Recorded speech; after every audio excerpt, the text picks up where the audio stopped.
Hello everybody and welcome to my channel. My name is Gabrielle Ray and I present cases of unsolved homicides, missing persons, and the unidentified. Today I'll be presenting you the case of Aileen Conway, who was from Oklahoma and was found deceased on April 29th, 1986. She was 50 years old and lived with her husband and their children. At 10:40 a.m., a farmer noticed smoke coming from a nearby road. He called the police, and 20 minutes later, the Oklahoma State Highway Patrol arrived. They found a burning car that crashed into a bridge outside of Lawton, Oklahoma. The heat from the fire was so intense that it melted the bridge's metal guardrail. The body found inside the car was burned beyond recognition. The car was so engulfed in flames that it was hard to get the body out or even see the body. Skid marks say that the car was going about 50 to 60 miles per hour. The car belonged to Pat Conway, who was the husband of Aileen for 33 years. The couple lived 15 miles from the crash site. Neither of them have ever been on that road prior to her death. Pat returned home a few hours later and noticed the back screen door was left open and that her purse and glasses and license were left behind next to an armchair. The garden hose was running into the pool, a bathtub was filled with water, and the phone was off the hook. Pat believes that she could have been trying to call for help but was interrupted. Jewelry was also missing from the home. The iron had also been left in the on position on an ironing board when Pat returned home, and he found that extremely abnormal. The gas cap on the car was also found missing, and the type of damage that occurred did not equal to an accident. Authorities claimed that she died from the accident, but Pat believes that it was murder. She was not identified till the next day because of how badly her body was burned, and due to the circumstances, this did not look just like your typical everyday accident. Pat then contacted an investigator by the name of Ray Anderson, and a few days later went back to the crash site to check everything out again. They found the church bulletin 200 feet from the bridge. The church bulletin was last seen on the car dashboard that they had actually got at a recent Sunday service. And Pat believes that it didn't accidentally fly out the window because she always drove with her windows up and her AC on. The bulletin could not have flown out of the car, and it had to have been stopped and tossed out. Upon further investigation, Ray concluded that it looked as if somebody else had been in the car. The person could have opened the door, set the accelerator, slammed it into drive, hoping it would go in the creek and make it look like an accident. They also concluded that the car may have been doused with gasoline because the damage would occur with such accelerant. In the crash, there was massive damage to the interior of the vehicle, which was very possible that arson could have been a factor in this. The car was made of flame retardant material, which means that there must have been an accelerant used. It was extremely abnormal for the car's interior to be as destroyed as it was if it was just a mere accident. Due to Ray's investigation, the DA changed cause of death from accidental to undetermined. The Oklahoma State Bureau of Investigation also agreed that arson may have played a hand in this crash as well. Authorities believed that she could have had a brain injury or a brain ailment that caused her death, or also that it could have been related to a string of burglaries in the area. And in the weeks and months leading up to her death, there were many burglaries. Pat believes that somebody may have planned to hit the home, thinking nobody was there, and when they saw she was home, they abducted and killed her to keep their identity a secret. I saw on a comment on the Unsolved Mysteries website that they had many contractors working on their house at the time, and the commenter ended up being one of them. It was possible that one came to rob the house and didn't want Aileen to ID him, so he ended up making it look like she got into an accident. This was no accident at all, says Pat. Ray believes that foul play is possible, and Sonny Sansome of the Oklahoma State Fire Marshals said that it had to have been burned with an accelerant because of how badly destroyed the car was. Although there is no way of knowing whom, says Pat, he refused to give up.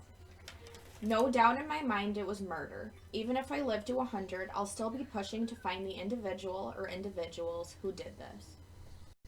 If someone talks, it'll be solved. Criminals are captured on their inability to keep their mouth shut, says Ray. A segment detailing this case aired on Unsolved Mysteries on November 29, 1987. A reward of an unnamed amount is being offered as well.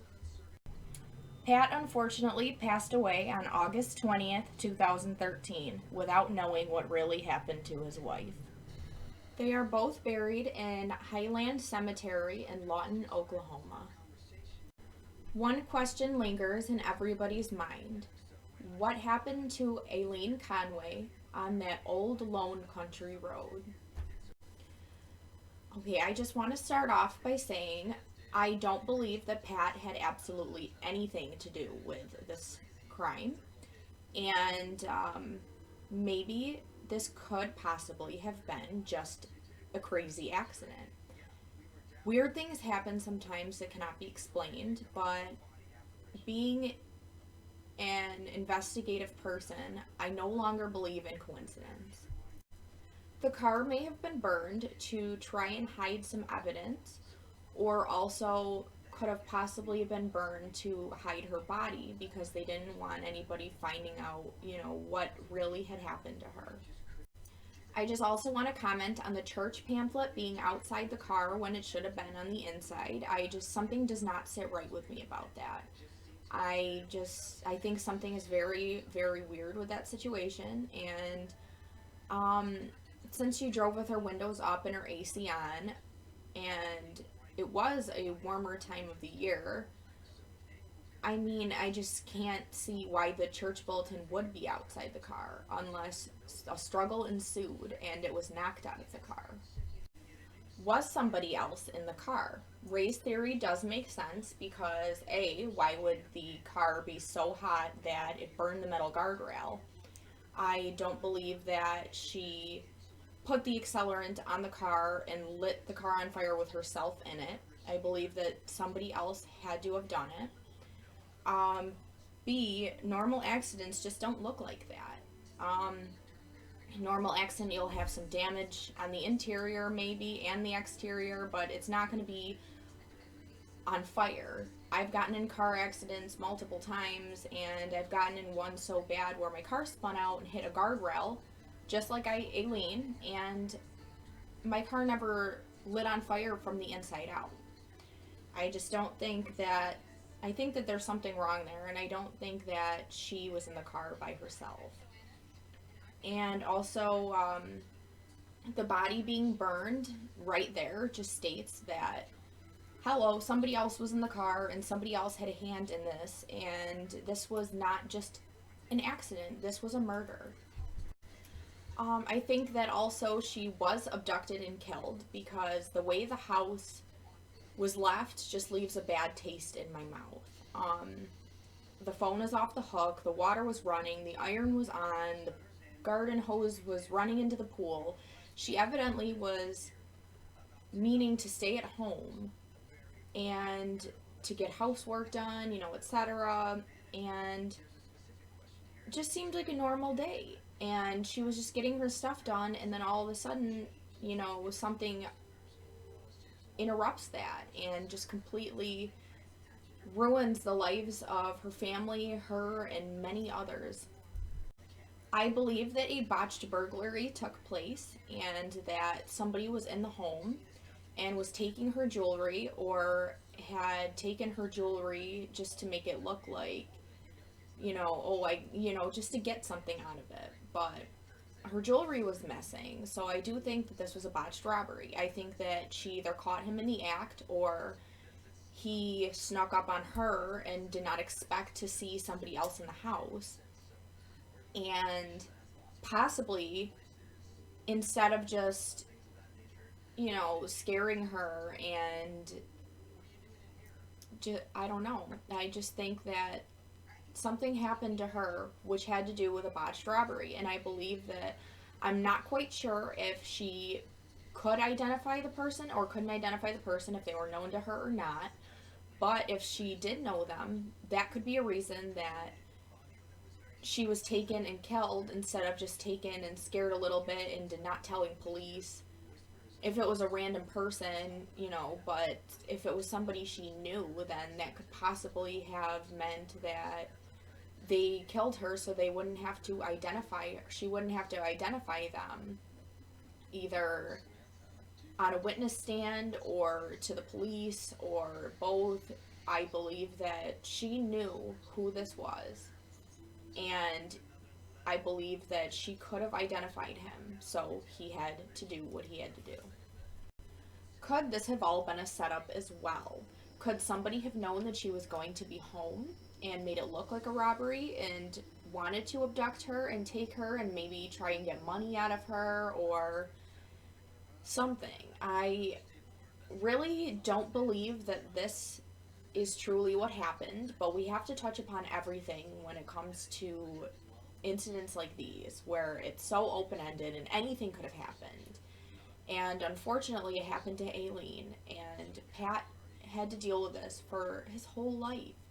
And thinking about the loss of his wife, and then after everything, he loses his own life and still has no answers as to what happened to Aileen. I think that is the saddest thing. Another theory could be that the contractor or contractors planned to rob her, and also she knew them, so they took her and harmed her. And I also believe that there were no enemies described in any of the research I did, so I don't believe that this was necessarily something that was planned. I believe that somebody went to go rob the house and didn't realize that she was home, because maybe, I don't know if they had one car or two cars, but I know Pat wasn't home. I don't know where the kids were. I really didn't read anything about that, but when Pat wasn't home, so maybe Pat had the car and there were no cars at the house, and that could possibly have signified to the perpetrator or perpetrators that nobody was home, and she ended up being home and ended up running into her unfortunate fate. I find it so unfortunate that Aileen passed with everybody not sure if it was an accident or a murder. I 100% believe that this was a murder, and as does her husband, Pat. And I hate that Pat had to pass away without knowing any answers, because that must have been the most painful time of his life, searching and searching for answers of what happened to his dear beloved wife, and he couldn't find anything.